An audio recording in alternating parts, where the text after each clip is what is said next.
Coupe du Monde, c'est à Saint-Moritz et elles ont bien performé. Ouais, c'est le 3e podium pour Ingrid Jacquemot qui a terminé donc 2e de cette course. Faut savoir qu'Ingrid, elle revient de très très loin puisque elle était restée sur 4 saisons totalement blanches. Et puis là, c'est la renaissance à 31 ans. Il faut noter quand même le beau tir groupé du groupe vitesse puisque Marion Rolland termine 7e et Aurélie Reveillé 8e. Vous ajoutez à ça la 6e place de Marie Marchand-Harvier hier en super combiné, vous dites, elles sont prêtes. Elles sont super sympas avec vous parce qu'elles donnent encore plus d'étoffe au documentaire qui va suivre et qui s'intitule « À toute vitesse ». Justement, une chose vous a frappé lors de ce tournage, on a dit 6 mois de tournage, ce qui n'est pas rien, c'est la notion de danger totalement omnibilante et permanente. Oui, il y a peu de sports en fait où on se lance et où on prend tant de risques avec si peu de protection. Il faut savoir que les meilleures descendeuses peuvent atteindre des vitesses de 120 km/h avec simplement un petit casque, on le voit, et puis une simple protection dorsale. Donc évidemment, elles sont conscientes du danger, mais il faut les imaginer sur un fil en fait, avec d'un côté le danger, la peur, l'appréhension, et puis de l'autre, l'excitation et le bonheur de faire de la descente. Dans 99% des cas, elles versent du bon côté, celui du plaisir de faire de la descente. Parfois, c'est du mauvais côté, on va le voir dans le reportage. Et le danger ne s'appréhende pas pareil chez les dames ou chez les messieurs. Alors ça aussi, c'est un constat fort dans votre documentaire. On n'y vient pas de la même façon, ça c'est sûr, sans vouloir verser dans les idées reçues. Un garçon, au départ d'une descente, on va le motiver en jouant sur l'adrénaline, sur son côté guerrier, en lui demandant de ne pas réfléchir. Les filles, c'est complètement différent. Elles ont besoin de bien se préparer, d'appréhender tous les paramètres, d'être rassurées parfois par les coachs, avant de pouvoir tout donner et se balancer, comme elles disent, au départ de la descente. En tout cas, juste pour finir, il faut bannir l'idée reçue selon laquelle la descente, c'est pas un truc pour les filles, parce qu'il faut de la puissance pour être bon en descente, mais il faut aussi de la sensibilité et du feeling, et ça, jusqu'à preuve du contraire, c'est des qualités féminines. Mais vous avez tellement raison. Immersion au sein du groupe Vitesse, signé donc Fabien Duflot, et c'est en toute logique donc que vous l'avez intitulé « À toute vitesse, regardez ». Merci Fabien, et c'est parti pour nous pour 26 minutes de bonheur.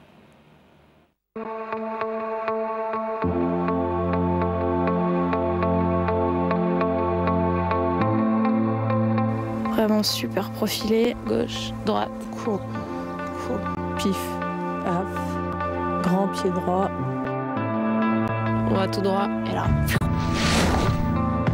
pied gauche,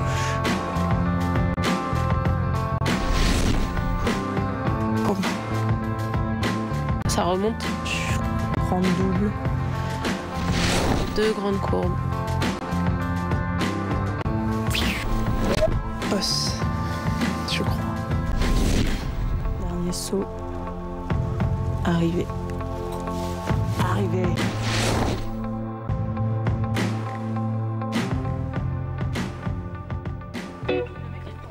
Un bel été s'annonce, de quoi déjà rêver aux vacances en plein mois de juin. Pour les descendeuses de l'équipe de France, c'est pourtant l'heure de se replonger dans l'hiver. Marie Marchand-Harvier, Marion Rolland et Aurélie Reveillé font partie des 15 meilleures du monde en descente. Elles rêvent maintenant d'imiter l'aînée du groupe, la seule à avoir déjà gagné en Coupe du Monde, Ingrid Jacquemot. Après 2 mois de tatane, ça régale. Des chaussures de ski pour remplacer les tongs, transition brutale. Mais pas autant que l'entrée dans le dôme d'Amnéville, la seule piste couverte de France, un frigo à -1 degré. Tu sais que tu vas avoir de la neige qui est pratiquement de la glace, que tu vas pouvoir tailler des courbes, que tu vas pouvoir avoir des sensations vraiment sympas sous les pieds. Par la machine à traction. Ok, pas très long, on a pour 1h15. Endurance, explosivité et force, voilà le cocktail à réunir d'ici décembre. En plein été, elles peuvent aligner jusqu'à 3 séances de musculation par semaine avec des charges qui approchent les 100 kilos.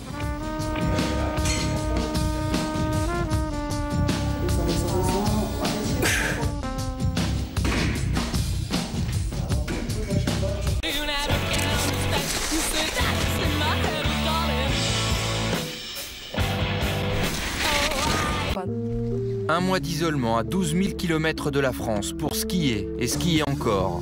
Car il faudrait apprendre à dompter la peur, à affronter la vitesse et à savoir l'utiliser.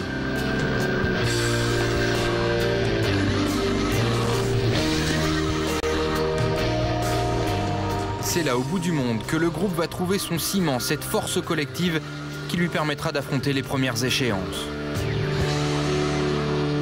Mais depuis son premier podium de la saison en Super G au Canada, elle est en pleine renaissance. Le fait de revenir à la maison, j'ai juste envie de profiter de tout ce qu'il y a ici, de l'énergie et skier vite, quoi. Voilà.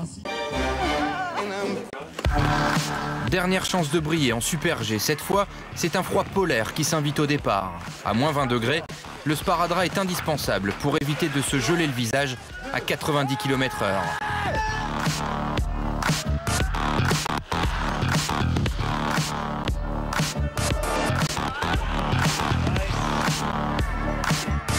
Ingrid sera la seule à réussir sa course, 10e au final. C'était, pense pas à tes lignes, tu verras bien comme tu arrives, tu feras, quoi. Et c'était jouer sur l'instinct et en fait c'était vraiment ça mon challenge. Quand j'étais dans le portillon, je pensais vraiment qu'à ça. C'était, enfin c'est peut-être bête à dire, mais le plus vite possible en bas, quoi. Et c'est vrai que ça se faire des similitudes avec le fait d'aller sous la cascade.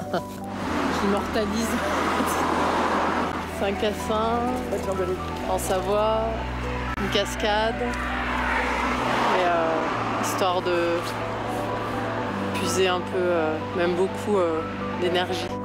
Quelques pas en forêt pour aller s'aérer l'esprit à la cascade de Saint-Cassin. Une fois qu'on sera dedans, le plus joli, ça descend.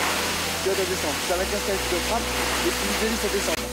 Mais il ne s'agit pas d'une simple excursion, c'est un rituel. Sylvain, un moine bouddhiste français, l'a initiée au printemps dernier. Depuis, une fois par mois, elle vient se ressourcer dans une eau à 5 degrés. Il s'agit maintenant, sur la piste d'Ozimenstal, d'utiliser cette énergie. Allez, Gridou, allez! Allez, Gridou, allez! Quand elle s'élance, Marion Roland est 3e. Quelle est vite, Ingrid? Ta gueule, donne le temps.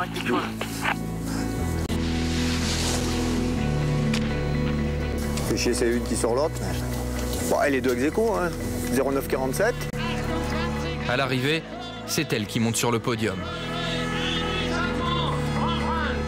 Les filles, elles m'attendaient juste à la sortie en plus de la raquette, donc super sympa et tout. Elles me serrent dans les bras et puis je demande à chacune ce qu'elles ont fait. Et Marion me dit, je suis juste derrière toi. Et là, je me dis, ah. Et moi, je me dis que tout ce que je peux prendre, je le prends. Voilà.